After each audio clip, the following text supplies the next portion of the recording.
Je connais Ben, Benjamin, qui est, je ne sais plus ce qu'il fait il est chef op. Je le connais depuis 10 ans et il a pensé à moi pour d'abord le rôle de Frimide. Et au final, je ne l'ai pas eu. Et j'ai eu le rôle de Popa, qui est la cuisinière. Et en fait, on a tout réécrit le rôle. Et maintenant, elle s'appelle Patine. Et c'est une sorte de, comment dire, meurtrière. Voilà, psychopathe. J'ai buté mes gosses, mon mari et la moitié des personnes du château dans lequel je travaillais avant. Le casting, comment ça s'est passé? Ben, très très bien, rapide. Et puis, je pense que j'avais déjà un peu cerné le personnage de Gobert. Et donc, j'ai pu ensuite, par la suite, donner quelques petites pistes, en tout cas. Et je pense que ça a pas mal plu et ça s'est bien goupillé. Moi, je connais Corentin depuis 4 ans, du coup, et c'est lui qui m'a proposé, en écrivant son projet du Graal, de venir passer le casting. Donc j'ai accepté et je suis venue et j'ai été prise pour le rôle de Célina. On a fait une répétition avec le texte original et ça allait ni avec moi, mon physique, ça allait avec rien du tout. Du coup, on a fait des improvisations, plusieurs improvisations. On a vraiment beaucoup rigolé sur cette espèce de meurtrière complètement tarée qui ne dit pas qu'elle a tué toutes ces personnes, mais qui le suggère assez, assez, assez bien. Ouais. C'est un projet bénévole. C'est un projet bénévole et tout le monde est bénévole sur ce projet. Et donc c'est une aventure, comme on dit, et une aventure qui vaut le coup. Et c'est pour ça que j'ai donné mon assentiment, en tout cas, à ceci. Puisque la plupart, je fais des rôles professionnels. Voilà. Donc là, de temps en temps, c'est bien pour les jeunes associations ou même les premiers courts-métrages. On a toujours besoin d'acteurs. Et puis donc, quand ça se présente, quand il y a une bonne disposition, une bonne association, qui sont déjà bien semi-professionnels, ben allons-y, en tout cas. C'est très comique, le meurtre. On se marre bien.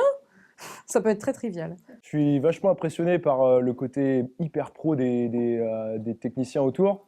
Parce qu'il ne faut pas oublier que c'est quand même des premières années en école de ciné. Il y a une moyenne d'âge qui est autour de 20 balais. Et franchement, bah, on s'y croit, quoi. On s'y croit totalement. Sur le plateau, il y a un silence de mort.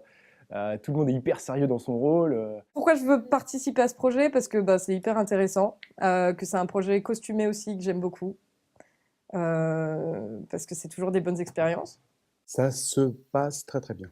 Très très bien. Non, non, il y a une très très bonne équipe et c'est vrai très bien. Une très bonne organisation, comme sur les vrais plateaux de tournage en tout cas. On n'a pas envie de les décevoir parce que quand on voit qu'ils se lèvent encore 1 heure plus tôt que nous, qu'ils se couchent 1 heure plus tard que nous et que nous, bah voilà, on a quand même des petits conforts de comédiens, bah voilà. On se dit qu'il faut assurer quand ça tourne, quoi. Il faut rester concentré, ça arrive, hein, comme on dit dans le jargon, de savonner. Savonner, c'est le texte, hein, quand on dit un mot à la place d'un autre. On peut partir un peu en improvisation également, mais ça fait partie du métier. Et non, non, il faut rester concentré, et puis ça fait partie vraiment des scènes de toute façon. Donc, non, non, un texte est là, et puis faut l'amadouer, voilà, tranquillement, mais sûrement. Niveau jeu, c'est assez éprouvant, on va dire, surtout que souvent les salles sont assez petites et avec les projecteurs, tout ça, c'est fatigant à la longue puisqu'il fait chaud avec les costumes. Mais sinon, ouais, il y a une bonne ambiance et puis tout le monde est content de participer sur le projet, donc ça se passe plutôt bien. Il y a des scènes, surtout les scènes qui sont d'un seul plan, où il faut absolument que ce soit nickel. Et là, c'est pas comme au théâtre. Moi, je fais plutôt du théâtre, mais là, par contre, on est obligé qu'elle soit parfaite, qu'elle glisse, qu'il n'y ait pas un seul accroc dans aucune des répliques. Et ouais, il a répété. Ce matin, on l'a fait quoi? On l'a fait une vingtaine de fois en tout. 20 fois et en plus je mangeais des pommes donc je me suis tapé 4 pommes entières. Voilà, il y a quand même un côté assez redondant et c'est assez physique quand même. La répétition, ça fait partie du métier de toute façon, puisque même dans le spectacle vivant, on répète beaucoup avant de faire un premier spectacle. Donc le cinéma, ce sont des petites séquences, donc il faut toujours être concentré, en tout cas, et puis pour pouvoir faire les meilleures scènes possibles. Donc la répétition fait partie du métier. Et il peut y avoir des petits soucis techniques, des petits soucis aussi personnels, des choses sur les scènes, mais on est obligé en tout cas de continuer, toujours, ardemment. Ah, il faut y aller.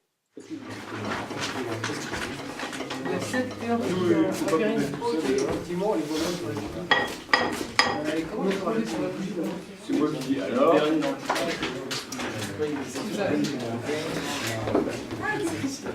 Ouh, il y a un homme sous-marin. Oh là là. Deux hommes sous-marins. Oui, continue, hein. Les acteurs et même l'équipe technique sont censés avoir 11 heures de pause entre chaque jour, en fait. À chaque fin de tournage, il doit y avoir 11 heures de pause avant le lendemain. Ce que vous respectez? Là, c'est un peu compliqué, oui. Surtout que c'est du bénévolat, du coup, et puis on est motivé, et même si c'est vrai que c'est un peu compliqué, comme on aime pour l'instant, nous, pour les acteurs, on respecte le plus possible, on essaye de faire du 9-10 heures pour essayer vraiment de ne pas trop les épuiser, mais c'est vrai que l'équipe technique, on est loin de ça.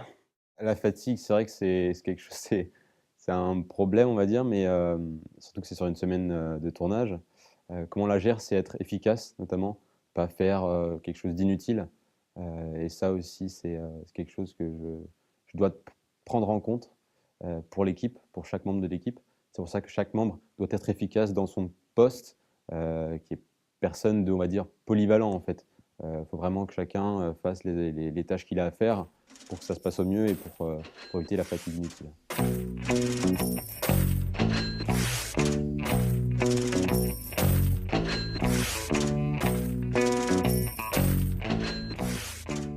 Je pense que c'est tous les trois qui avons mis le plus d'argent.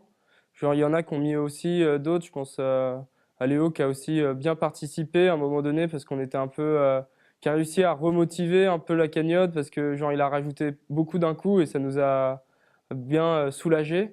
Mais ouais, on a dû mettre 500 € chacun de notre poche quoi, dans tout ce qui est la cagnotte. Donc ça fait ça fait 2 tiers à peu près de la somme totale, quoi. Au début, c'est vrai qu'on était parti sur 1500 € et on a vu que c'était pas possible. Du coup, on a vite pris conscience que c'était très compliqué avec un budget si bas. Du coup, on a décidé de partir sur du 2500 € pour ce tournage, sans compter les imprévus.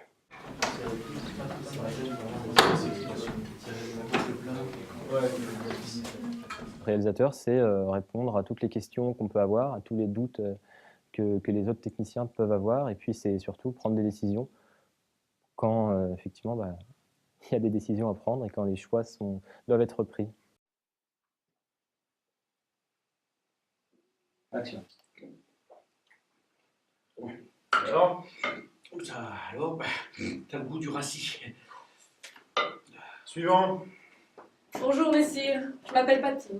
J'adore écrire, donc c'est pour ça que je veux être éventuellement scénariste. Et puis j'aime aussi prendre des décisions et puis contrôler, entre guillemets, gérer le projet de A à Z, donc être réalisateur au final. Et puis gérer une équipe et gérer des comédiens. Et puis voilà, c'est de pouvoir créer des émotions, faire rire, faire divertir par le biais du cinéma et lier du coup le son, l'image, l'écriture, enfin, tout ça. C'est un mélange de toute forme d'art qui crée un résultat, je pense, exceptionnel et qui peut parler à n'importe qui au final parce que, par exemple, notre projet du Graal, je pense qu'il va plaire à quelqu'un qui adore le Moyen-Âge, il peut plaire aussi à quelqu'un qui n'aime pas trop le Moyen-Âge mais qui aime l'humour, il peut plaire à quelqu'un qui n'aime pas le cinéma mais qui peut aimer la légende du roi Arthur et tout l'univers qu'il y a autour. Donc le cinéma, je pense que ça peut plaire à tout le monde. Mon rôle en tant qu'assistant réalisateur, c'est donc, on va dire, organiser, donc que ce soit les plans de travail, des choses comme ça, et aussi motiver toute l'équipe quand il y a un petit coup de mou, des choses comme ça, et faire, on va dire, régner des certaines méthodes de travail qui peuvent être bénéfiques pour le rendu final. C'est pas évident, il faut toujours la politesse, voilà, normale, mais c'est vrai qu'il faut y aller avec des pincettes, on va pas brusquer les gens, on va pas les offenser. C'est pas toujours facile. Après, il faut aussi trouver les intérêts de chacun, en fait. En tant qu'assistant réalisateur, c'est trouver l'intérêt que chacun peut avoir et utiliser cet intérêt pour redonner de la motivation. Et voilà.